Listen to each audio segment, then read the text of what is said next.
The moment I confirmed my pregnancy, I was overjoyed. I immediately began studying everything about pregnancy and reorganized my home office, intending to turn it into a nursery before the baby arrived. The study was my personal space. Neither my husband nor my in-laws would enter without my permission.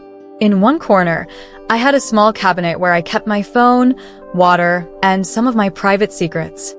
While I called it reorganizing, there wasn't much to sort through. I didn't like clutter. Aside from a desk and a recliner, the room was mostly empty. The only thing of note was the small cabinet in the corner, which was barely the size of a standard makeup cabinet and could easily be moved into the bedroom. Still, I wanted to tidy it up myself. I opened the cabinet and pulled out a pile of miscellaneous items, spreading them across the floor and sorting through them one by one. Each of these objects carried a special memory, so I worked slowly. By the time I got to the stack of photos, it was already 6 in the evening. The sunlight outside had softened, and the cicadas' chorus had begun to fade. The photos were from my high school graduation. Our class had pooled money to hire a locally renowned photographer, and he captured us, over 50 students, posing in our uniforms all around the school. The long corridors, bustling playground, crowded cafeteria, all became eternal memories in those frames. My favorite photo was the one taken on the shaded path next to the teaching building. It was midsummer, and the trees were lush, casting a large swath of shadow. The photographer had instructed a group of boys to toss our class monitor into the air for a perfect shot. A dozen boys quickly hoisted him up, and as he soared, he let out a startled yelp. That yelp seemed to trigger a chain reaction, and the boys caught and tossed him repeatedly, their laughter echoing through the leaves and into the sky. Their antics attracted a crowd, and everyone turned to watch, laughing and cheering. But I only had eyes for Shun Yen as he passed by. Their class had already finished taking their photos. He held a physics book in one hand, reciting formulas as he walked. Dappled sunlight filtered through the leaves, illuminating his face, and the glint off his glasses made him look like a living painting. By chance, the photographer captured him in the frame. In the photo, I had thin bangs and 2 strands of hair tied back with a white ribbon as light as a butterfly. I wasn't facing the camera. Instead, I was gazing at Shinyan, my eyes filled with a love more overwhelming than the sunlight. Now, 10 years have passed since I graduated high school. In these 10 years, I've often taken out that photo to look at him, the boy I adored for so long. It's the only photo of us together, however accidental. Shu Huaishiwa. My husband's voice suddenly called from outside the door, snapping me out of my reverie. I hurriedly put the photo back, locked the cabinet, and went to open the door. He had just come home from work. His suit jacket was off, leaving only his shirt, with the sleeves rolled up to reveal a strip of sun-kissed skin. In his hands was a plate of freshly washed strawberries. When he saw me, he offered it with a smile. "Here, have some." "Thank you," I said, taking the plate and stepping out, closing the door behind me. It was only August, and strawberries were hard to find. He must have gone to several places to get them, all because I had casually mentioned while watching TV last night, "I really want some strawberries." I looked at the plate in my hands, a gentle sweetness welling up in my heart. That night, as we lay in bed, I told him about the pregnancy. In the darkness, I felt his body stiffen. He didn't say anything for a long time, then finally turned to embrace me. "It'll be hard on you," he whispered. "It's not hard at all," I replied, holding him tightly. Tears slipped from the corners of my eyes. "Shun Yen, we're really going to have a baby, a child that's ours. It feels like a dream." No. Once, I wouldn't have dared to even dream of this. I thought to myself, the heavens have been so kind to me, letting me marry the boy I loved throughout my youth and now, allowing us to have a child together. Maybe we could live happily ever after. I first met Shen Yen in the spring of 2011.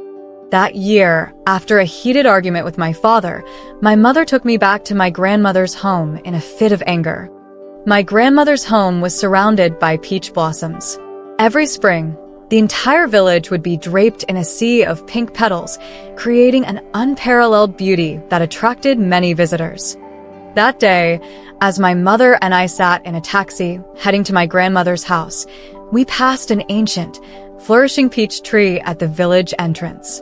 I rolled down the window and reached out to catch the petals drifting through the air. Unexpectedly, a gust of wind swept away the loosely tied ribbon in my hair. I gasped and leaned out of the window to follow the ribbon's flight. That's when I saw Shenyan. He was sitting opposite the peach tree, the backdrop a vast expanse of green grass. Before him was an easel, and he was sketching. The wind carried my ribbon into his lap. His hand paused mid-draw as he picked up the ribbon and looked in my direction. Across the pink and green field, our eyes met. The wind was strong that day, sending a rain of peach blossoms swirling in the air. His drawing paper fluttered at the edges, and my ribbon danced restlessly in his hands. In that brief moment, as our gazes locked, I heard the sound of the wind. But it wasn't just the wind. My mother, still fuming, wore a stony expression. I swallowed back the words asking the driver to stop, pretended nothing had happened, and rolled up the window, deciding I'd return later on foot to retrieve the ribbon. When we arrived at my grandmother's house, we discovered she had fallen while trying to retrieve cured meat hanging from a beam in the kitchen to prepare a feast for us.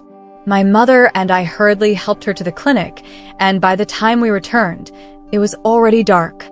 I thought Shenyan must have left by then, so I didn't go back.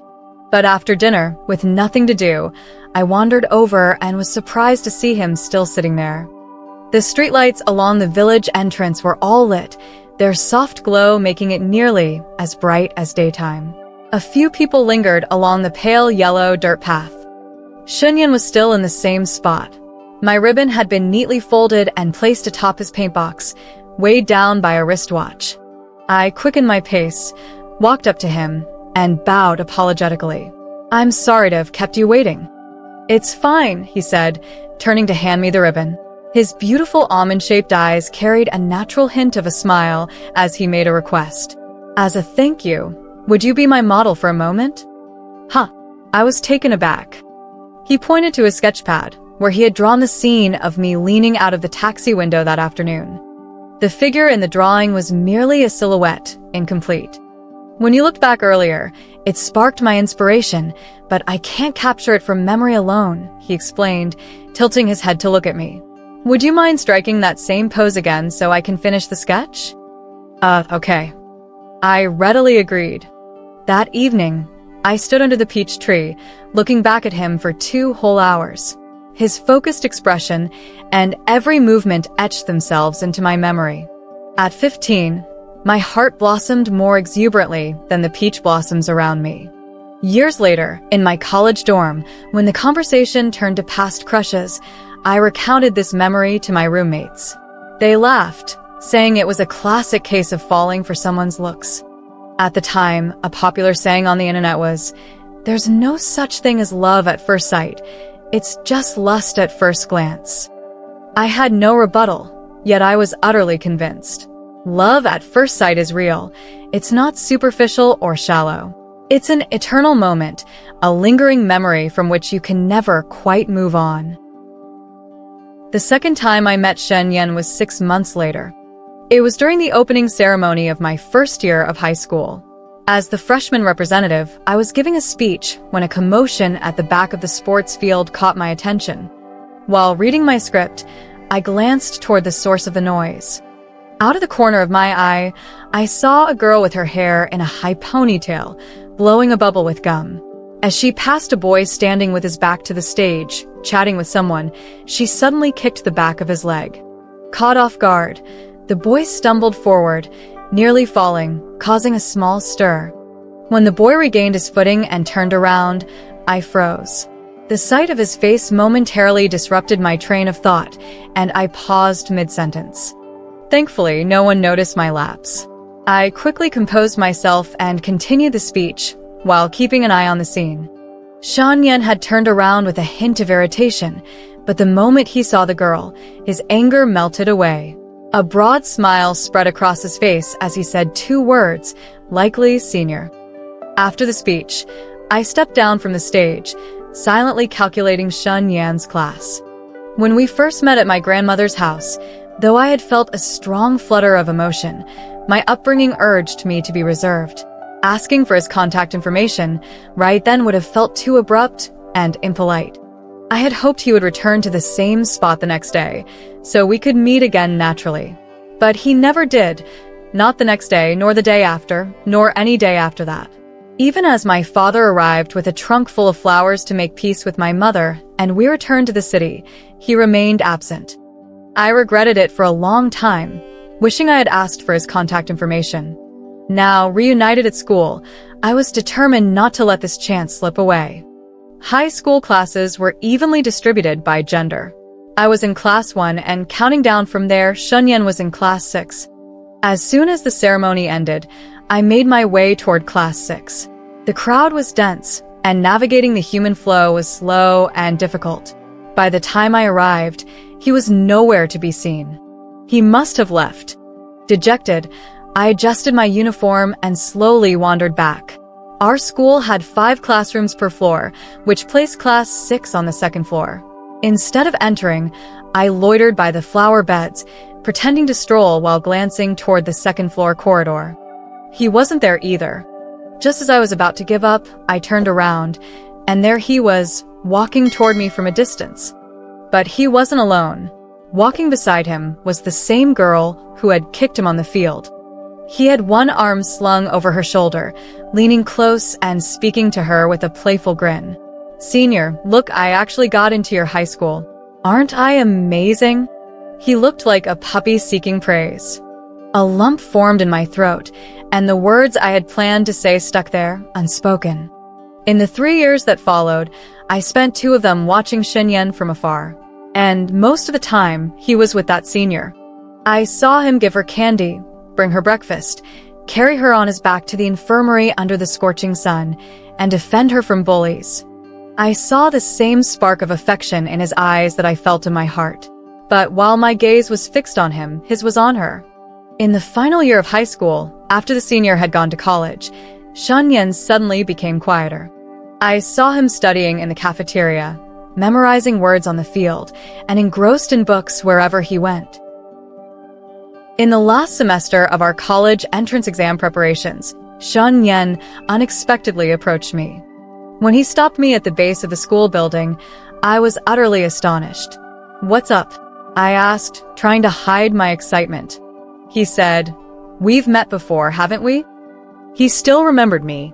Suppressing the flutter of joy inside, I replied as calmly as I could, "Yes, back in our 3rd year of middle school, under the peach blossom tree." "Oh." He pondered for a moment before suddenly realizing, "That's right. The hairband." I felt a bit awkward. "Yes." "Well, it seems like fate brought us together," he said, blinking playfully. "So, could you tutor me, academic genius?" Afraid I might refuse, he quickly added, "Don't worry, I'll pay you. Plus, I'll run errands for you whenever you need. Just say the word. What do you think?" That's when I understood his true motive. He wasn't looking for me, the girl he had met under the peach blossom tree years ago. He wanted me, Xu Huaixue, the top student in our grade.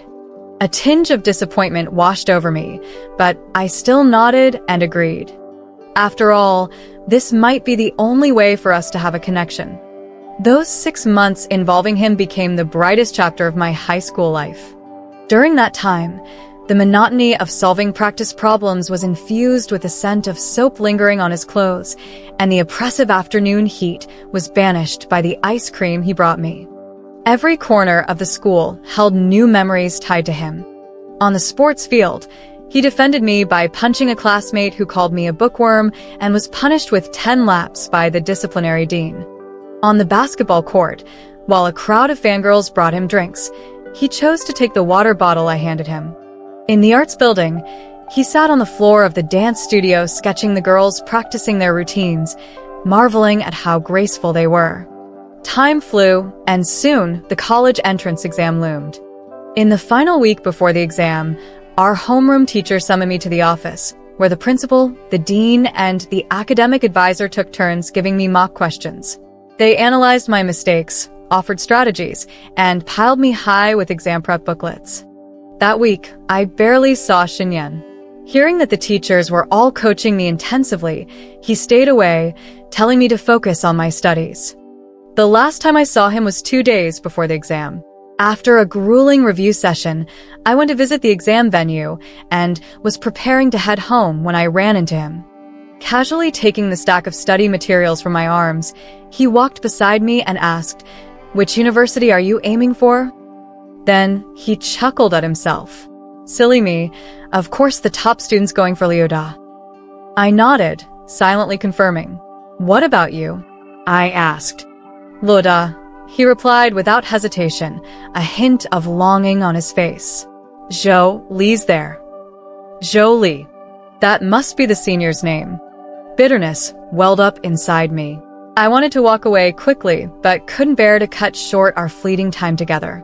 The sun bore down relentlessly that day, and even the shade of the plane trees lining the school paths offered no relief. After just a few steps, we were both drenched in sweat. He bought me a bottle of water from the school store, Nongfu Spring. From that day on, whenever I bought water, it was always Nongfu Spring. Even later, when my roommates insisted that other brands like Sespon or Gonten tasted better, I never switched. Once the college entrance exams ended, Shunyan disappeared for a long time. I heard he had gone to Luo City to find Zhou Li.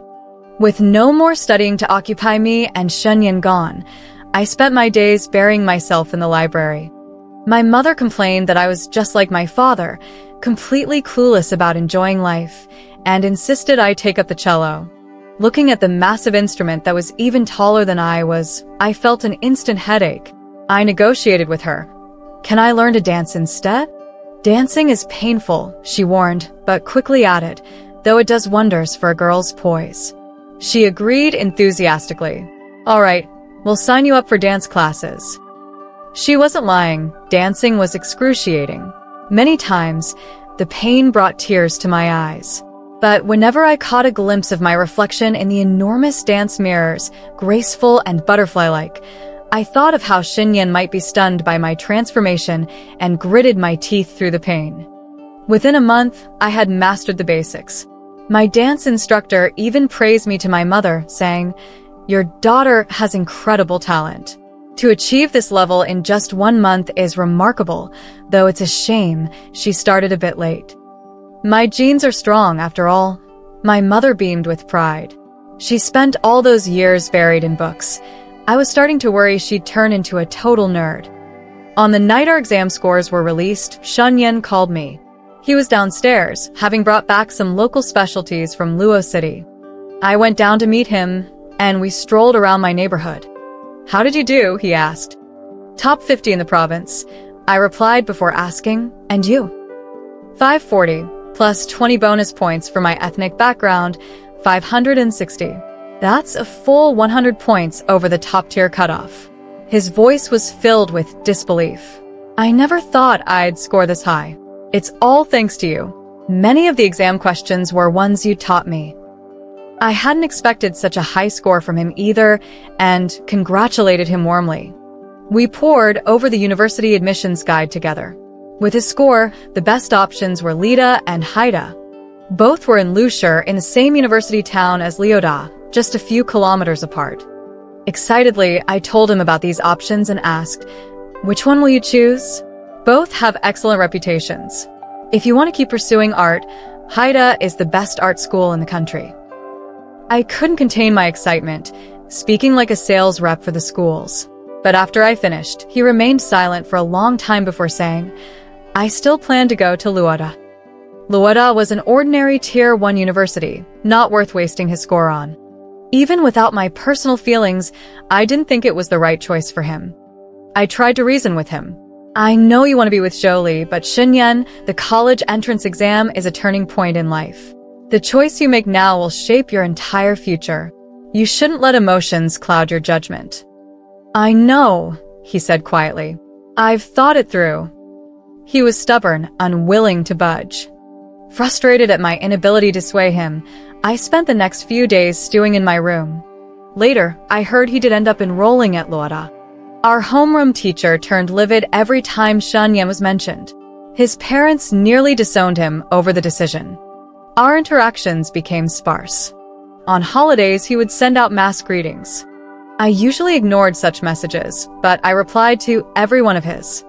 And each time, we would exchange a few words, scattered and aimless. That was the extent of our communication. After graduation, I stayed in Lushur to work. My job kept me so busy that I often worked late, leaving me with almost no free time. The busyness made me stop thinking about him often, but I didn't expect to run into him again at a business dinner. He had matured a lot, dressed in a suit with a tie, his shoes shining brightly. Among a group of middle-aged men who had gained weight, he stood out, looking incredibly handsome. A colleague from the marketing department secretly messaged me, "Help, the assistant from Hengzi is so handsome. I'm afraid I'll get distracted and won't be able to negotiate a good price." I typed back with a smile. "This won't do. Sister Ling will eat you alive." I worked in the branding department, so technically, I shouldn't have been at this negotiation, but our department head, Ling Jia, was cautious, so she asked me to come along and keep an eye on things. Shen Yan, the marketing assistant from the other side, arrived early. When he saw me, he stared at me for a while, but didn't greet me. It wasn't until the negotiation was over and colleagues were deciding who would drop me home that he spoke up, saying he was heading in the same direction. Having drunk a little, he called a designated driver, and we sat together in the back seat of the car. We talked about what we had been up to over the years.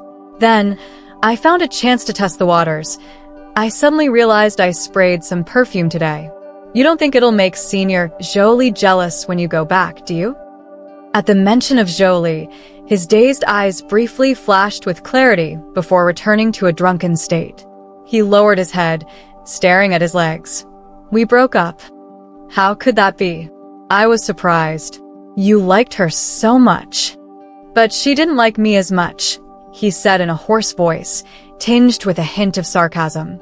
She got together with the owner of a gallery. She said I had low education, that my paintings wouldn't sell, that I was too clingy. He seemed even more drunk now, muttering nonstop. I'm no good. I'm stupid, and my paintings don't sell. I'm worthless. When he started crying, I felt like crying too. It hurt to realize that the person I had been obsessed with for so many years was seen as nothing special in someone else's eyes.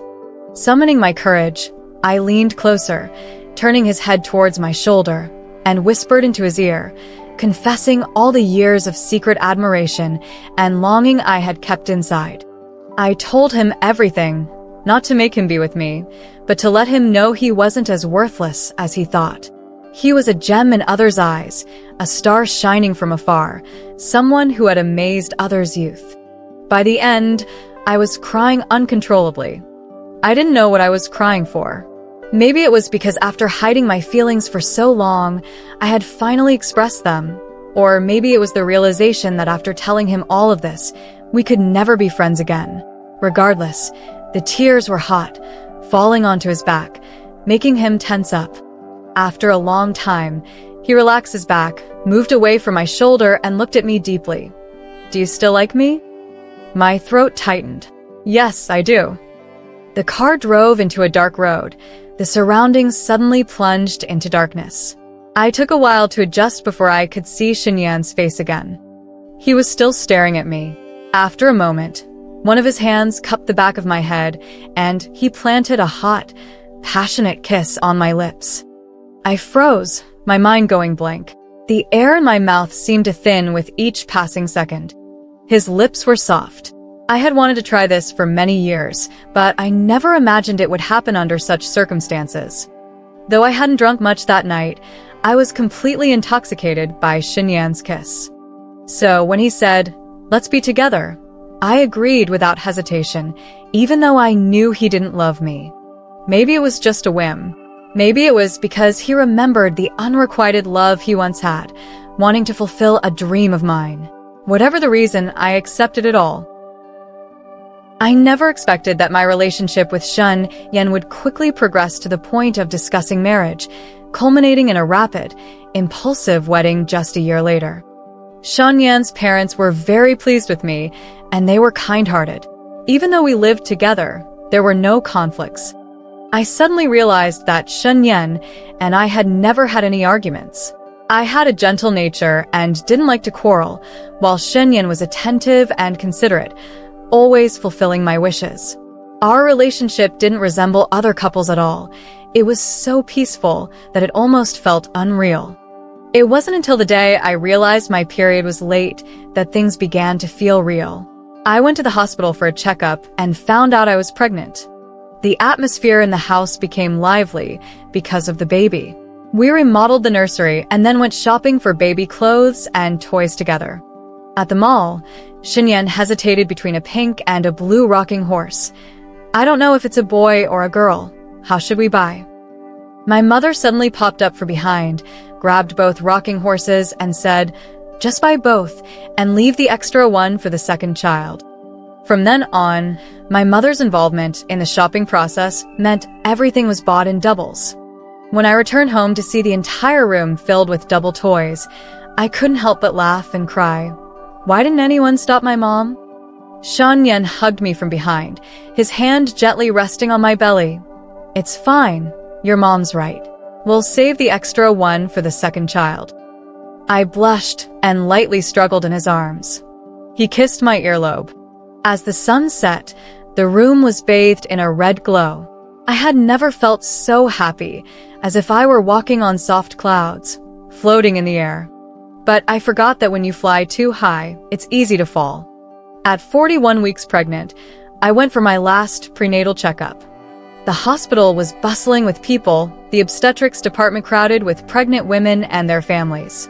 Everyone was moving slowly, afraid of bumping into the expectant mothers and their babies, in sharp contrast to the hurried pace of most others in the hospital. Shanyan had taken the day off to accompany me, constantly asking if I was nervous or feeling like labor was about to begin. I couldn't help but laugh. "Not yet. You've asked me this so many times." He lowered his head and pressed his forehead against mine. "I'm just so excited." I patted his hand, telling him to relax. Just then, his phone rang. He took out his phone, and the moment he saw who was calling, his expression shifted from calm to a stormy one.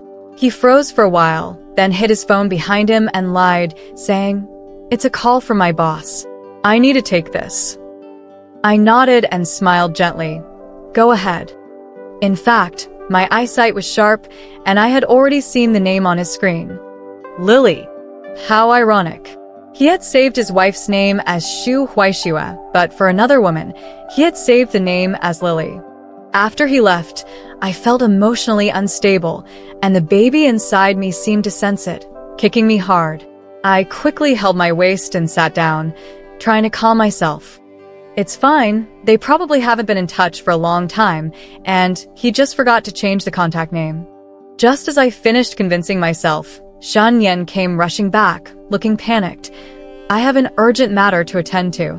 I called my mom and she's nearby, should be here in about 10 minutes.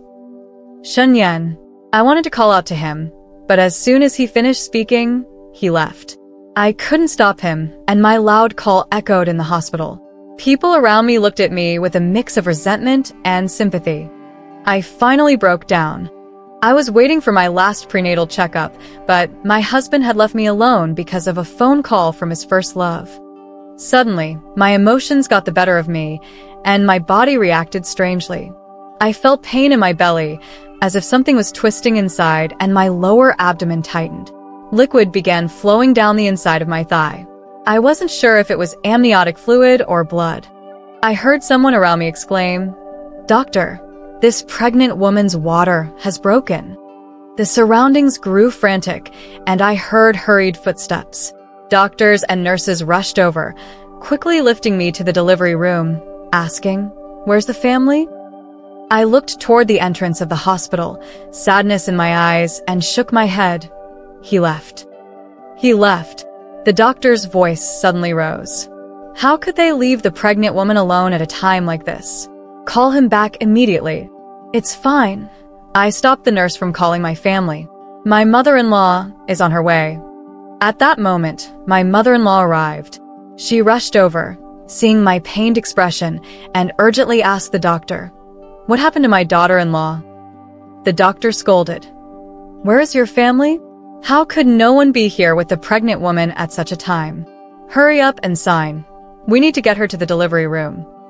My mother-in-law nodded and quickly signed the form, glancing at me with concern before advising, "Doctor, if a natural delivery is difficult, then perform a C-section.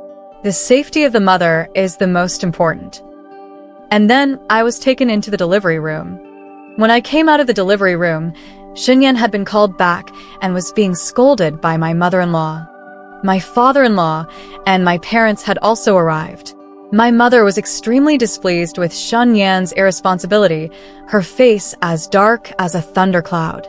When they saw me, they all rushed over to inquire about my condition. The doctor said, "Fortunately, we caught it in time. There's nothing serious. Both the mother and the baby are healthy." I didn't want to see Xinyan, so I turned my head to the side and closed my eyes. For the next month, I didn't speak to him or look at him. I thought I had replaced the person in his heart, that I had secured a place there, but I soon realized it was just a dream. I couldn't accept spending my life with someone who didn't love me. A phone call from his first love before my delivery had been enough to pull him away from me. What about later? If Zhou wanted to rekindle their old flame, would he abandon me to be with her?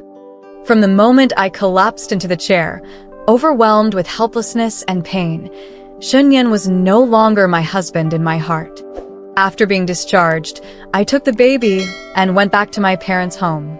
I didn't refuse when Xinyan wanted to visit the baby, but I ignored him completely. When the baby was weaned, I immediately had a divorce agreement drafted. The baby would stay with me, and I would leave without taking anything, with no need for him to pay any child support. One sunny day, I stopped Xinyan as he was about to leave, handing him the divorce agreement and a pen. "Take a look. If everything's fine, let's find a time to go to the Civil Affairs Bureau." When he saw the title at the top of the page, his pupils widened in disbelief. "Why?" "I saw it that day," I said. "It wasn't a call from the company. It was Zhou calling."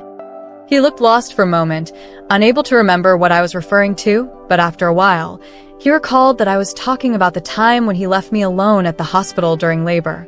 His expression suddenly turned panicked, and he reached out to hug me, but I pulled away.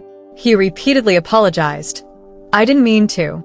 Lily was being abused by her husband, and she called me for help. Her cries were so painful. I realized I no longer loved Xinyan. The moment he left me alone in the hospital, I stopped loving him. The years of affection were shattered by his retreating figure. Now, looking at his desperate attempts to explain, I only felt disgusted. If everyone's exes needed saving, how busy would people who've had many relationships be? I turned to leave. "Let me know when you've signed. We'll go get divorced." Xinyan refused to sign. He seemed to think I was suffering from postpartum depression or was just angry, believing I wasn't being rational. I didn't want to argue with him, so I found a time to file for divorce at the court. The next day, I went to the Xin family home, packed up my things, and moved back to my own house. My mother noticed I wasn't in a good mood and suggested I leave the baby with my father and go on a road trip. I hesitated looking at my baby. "Is that okay? She's only 1 year old." My mother, having packed her bags, came downstairs. Seeing my hesitation, she made up her mind. "Fine, let's take your father with us, so he can look after the baby." My father, holding my daughter, suddenly perked up when he was called out. "Really? Can I go too?" My mother, unable to take it anymore, slapped him lightly. "What are you asking for? Hurry up and pack." He smiled broadly and quickly called his assistant. "I'm going away with my wife on a trip. If anything urgent comes up, you handle it for me." The assistant, overloaded with dog food, couple talk, sighed and hung up the phone with resentment. We went to the gentle south, where the scenery was beautiful along the way, with lush green mountains and winding rivers. We arrived in Lake City, a popular tourist destination, and stayed in a guest house. The place was bustling with people, and every day we had the chance to sit and chat with different guests. Every day, I bought 3 bunches of flowers for 10 yuan, enjoyed the local rice noodles, wandered through the ancient town and by the lakeside, gazing at the snow on the mountains in the distance, while my parents played around nearby. My daughter, with my temperament, was quiet and gentle, rarely cried, and listened well. Life was beautiful. My mother had once told me that any relationship that made me feel uncomfortable should be cut off promptly. Cutting away something always hurts, but after the pain, it's over. It's like a thorn stuck in your flesh. If you endure the pain and pull it out, the wound will heal, and you'll have a chance to recover. My mother's words always made sense. Standing on the guest house's rooftop, I looked at the rays of sunlight breaking through the thick clouds, feeling peaceful and content.